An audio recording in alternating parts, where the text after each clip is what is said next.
My husband worked for 40 years nonstop. No unemployment ever in his life. I worked 25 years for the IRS.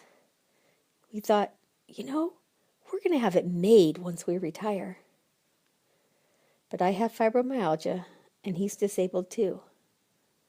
A lot of people think that because you draw 2 disability checks, that you can make ends meet. But his goes to the mortgage, and mine gets spent on health care. So you can imagine you need auto insurance, house insurance. We are not making ends meet. It's really sad, and we don't qualify for any other type of aid, so you're stuck in the middle. It seems like, you hate to say it, but it seems like you're getting punished for working. It's been times when you don't know if, okay, do I get my medication or do I buy groceries? There are times when you can't even buy milk. I think if it weren't for the food bank, I really honestly believe that we would have lost our house by now. I really do. It's been a blessing.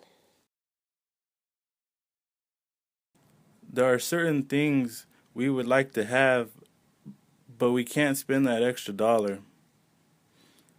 Let's say we would like to have a banana, and we can't have it because we need to get something else we can all eat.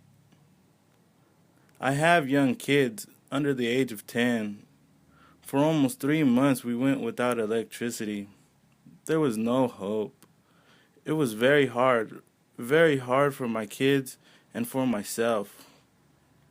I used to cry because I could see my kids suffering, and I felt really bad because I couldn't provide those little things that they needed. The food bank helps me feed my kids. I hungered to make enough money to support my kids and get them through school. I wish for my kids to go to school and be somebody that I never got to be. I used to be so judgmental. I was a nurse, and people would come in and I would think, how could you let yourself get like that? Then over time, some cigarettes and drinking turned into an overdose. I lost my job. I needed help. There was no hope and no one cared. That is when I found the food pantry. They were so kind. They gave me food. They didn't judge me. They didn't care that my Levi's had holes in them and that I had dirty tennis shoes, and it made me start to feel good about myself. They welcomed me with open arms. I've totally changed my life now. The food pantry has me involved in volunteering, passing out food to others. Being able to give back now feels so good. It's been a blessing, and you can't describe a blessing.